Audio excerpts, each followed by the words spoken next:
Good morning children. Class 6। आज हम सरस कहानियाँ का पार्ट 2 घीसा पढ़ेंगे। ठीक है, सरस कहानियाँ पुस्तक है, उससे पार्ट 2 घीसा पढ़ेंगे। घीसा पार्ट जो है वो महादेवी वर्मा का लिखा हुआ उनकी लिखी हुई कहानी है। बहुत प्यारी कहानी है ये। एक छोटे से बच्चे की कहानी है। बच्चा जो है वो बहुत गरीब है और उसे पढ़ने का बड़ा शौक़ है। और महादेवी वर्मा जो थी वो इलाहाबाद में एक गांव में जाकर इलाहाबाद से कुछ दूर पे अपने गांव जाती थी, तो वहाँ पर बच्चों को पढ़ाया करती थी। ये बच्चा उनको वहीं मिलता है और जब छुट्टियाँ महादेवी वर्मा की ख़त्म हो जाती हैं तो वो वापस इलाहाबाद आती हैं। इलाहाबाद आने के लिए निकलती क्योंकि वो इलाहाबाद यूनिवर्सिटी में प्रोफेसर थी वहाँ पर। तो जब वो वापस आती हैं तो सभी बच्चे उनके लिए कुछ ना कुछ उपहार लेकर आते हैं। और जो घीसा है, ये बच्चे का नाम है घीसा, और वो जो लाता है उसके कारण महादेवी वर्मा उसे कभी नहीं भूल पाई। तो ये घीसा एक बच्चे का नाम है। उत्तर प्रदेश के इलाहाबाद से दूर गांव है जहां उनका पैतृक गांव था महादेवी वर्मा का। वहां वो उस समय में जब देश जो था बहुत गरीबी की परिस्थिति में था, देश का विकास नहीं हुआ था, तो शिक्षा के माध्यम से देश का विकास करना बहुत ज़रूरी था। तो वो शिक्षा का, क्योंकि वो खुद प्रोफेसर थी, तो वो जब गांव जाती तो वहाँ जाकर बच्चों को, गरीब बच्चों को शिक्षित करने की कोशिश करती हैं। उसी दौरान उनकी मुलाकात घीसा से होती है और बहुत प्यारा बच्चा है घीसा। कहानी पढ़ रही हूँ मैं। वर्तमान की कौन सी अज्ञात प्रेरणा हमारे अतीत की किसी भूली हुई कथा को संपूर्ण मार्मिकता के साथ दोहरा जाती है।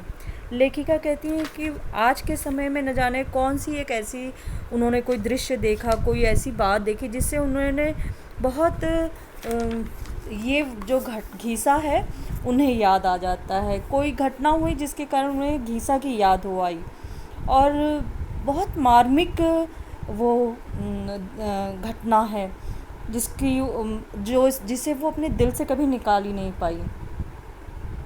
यह जान लेना सहज होता है।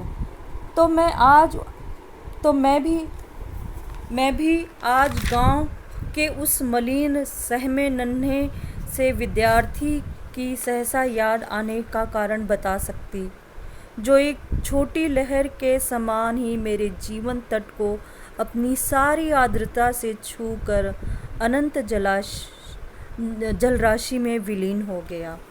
तो जो लेखिका हैं वो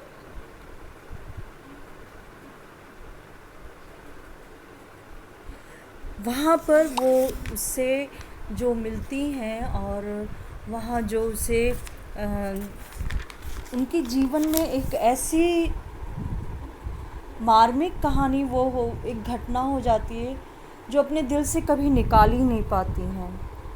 न चाहते हुए भी उनका मन कहीं न कहीं आर्द्रता, यानी जिसमें थोड़ी सी नमी रहती है, ज़मीन में गीली गीली सी रहती है, उसके लिए तो लेखिका का मन जो है वो कुछ भीग सा जाता है, कुछ उदास हो जाती हैं, कुछ उनका मन गीला सा हो जाता है, आत्मा गीली हो जाती है, आंखें उनकी भीग आती हैं जब भी वो जो बच्चा है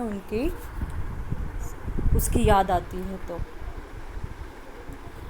गंगा पार झूसी के खंडहर और उसके आसपास के गांवों के प्रति मेरे विशेष आकर्षण को देखकर लोग जन्म जन्मांतर के संबंध का व्यंग करने लगे हैं। मुझे वहाँ पर समय बिताना बहुत अच्छा लगता है।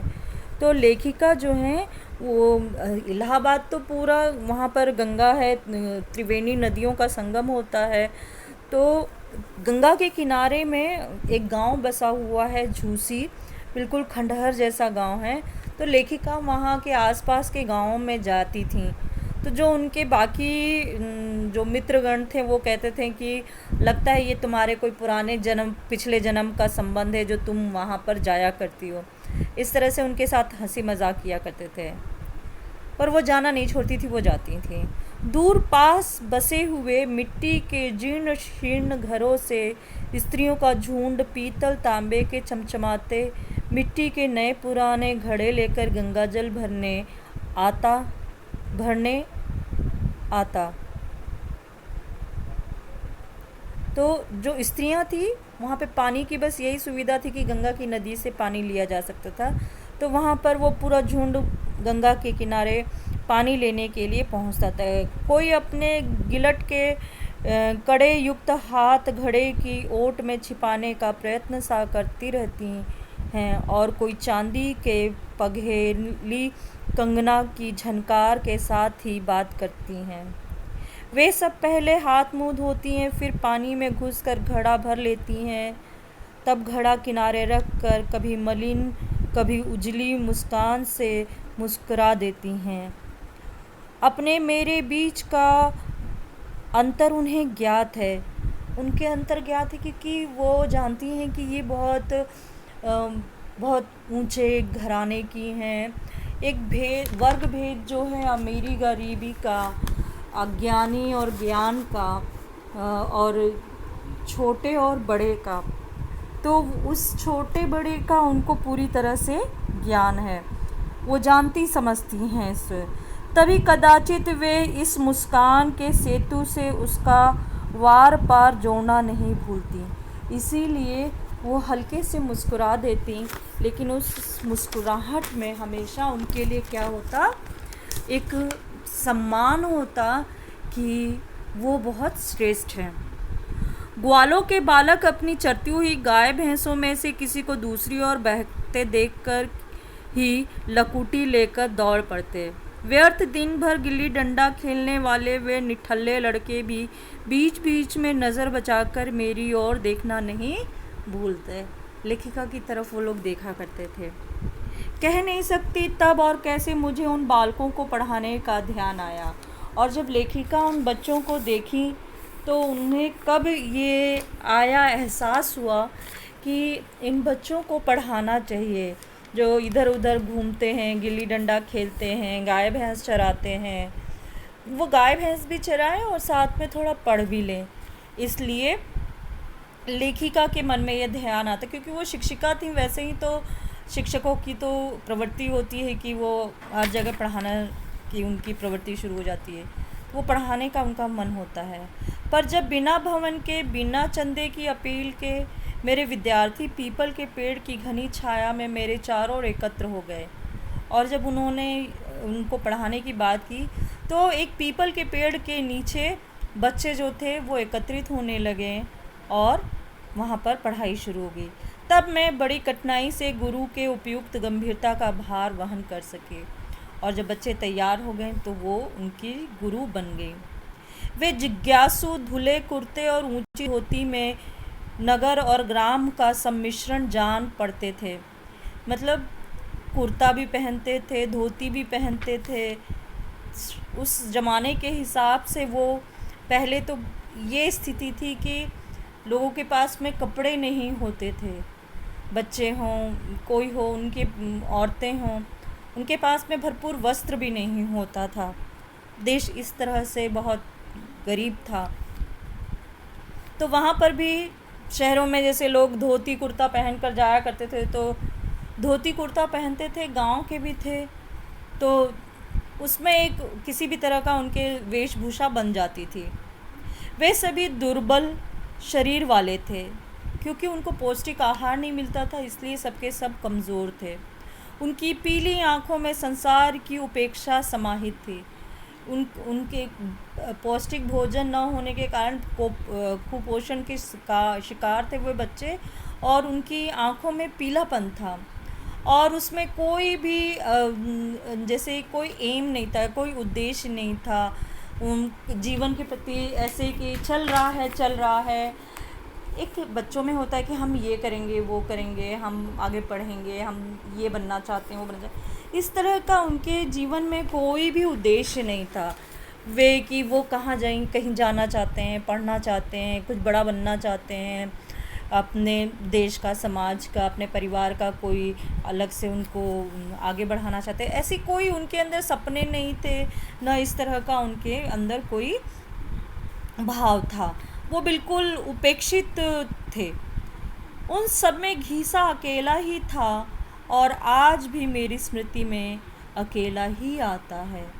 और घीसा जो बच्चा था उन सब में एक अकेला था, ऐसा बच्चा जो हमेशा लेखिका को आकर्षित करता रहा। घीसा की माँ ने मुझे बताया कि उसका पति नहीं है, वह भी इधर उधर काम करती है और उसका यह अकेला लड़का ऐसे ही घूमता रहता है। वह भी यदि उन बच्चों के साथ बैठकर कुछ सीख ले तो समय का सदुपयोग हो जाएगा। अगले रविवार को वह सबसे पीछे दुबक कर बैठ गया। लड़के उससे कुछ खींचे खींचे से रहते थे, इसलिए नहीं कि वह कोरी था। कोरी एक जाति होती है कि कोरी जाति का था, वरन इसलिए कि उसके परिवार के सदस्यों ने घीसा से दूर रहने की हिदायत दी थी। उनके परिवार वालों ने बोला था कि घीसा से कोई बातचीत नहीं करेगा। उन्होंने ही घीसा के इस कुरूप नाम का रहस्य भी बताया कि उसका नाम घीसा क्यों रखा गया है। बाप तो जन्म से पहले ही नहीं रहा। घर में कोई देखने भालने वाला न होने के कारण माँ उसे बंदरिया के बच्चे के समान चिपकाए फिरती थी। उसे एक और लिटा कर जब वह मजदूरी के काम में लग जाती थी तब पेट के बल घसीट घसीट कर बालक संसार के प्रथम अनुभव के साथ इस नाम की योग्यता भी प्राप्त करता जाता था। तो वो घिसट घिसट कर चलता था। क्योंकि उसके जन्म के पहले ही उसके पिता का देहांत हो गया था और घर में कोई और था नहीं जो कि मेहनत मजदूरी करे। तो जब माँ मजदूरी करने जाती थी तो इस बच्चे को नवजन्म बच्चे को कहाँ रखती, सो वो उसे अपने साथ लेकर जाती थी और खुद काम करती थी और उसे किनारे कहीं पर छोड़ देती थी और वहीं पर ही वो ज़मीन पर घिसट घिसट कर उसने वहीं वो बढ़ा, वहीं घसीट कर चलना सीखा, खड़ा होना सीखा। वहीं पे उसी जगह पे उसकी सारी जो क्रियाएं बालक की होती हैं बड़े होने की, वो सब कुछ वहाँ हो, इसलिए उसका नाम घीसा पड़ गया। बच्चों, बाकी का पार्ट जो है अगले ऑडियो में आपको करेंगे। अपना ध्यान रखिए और पाठ पढ़िए।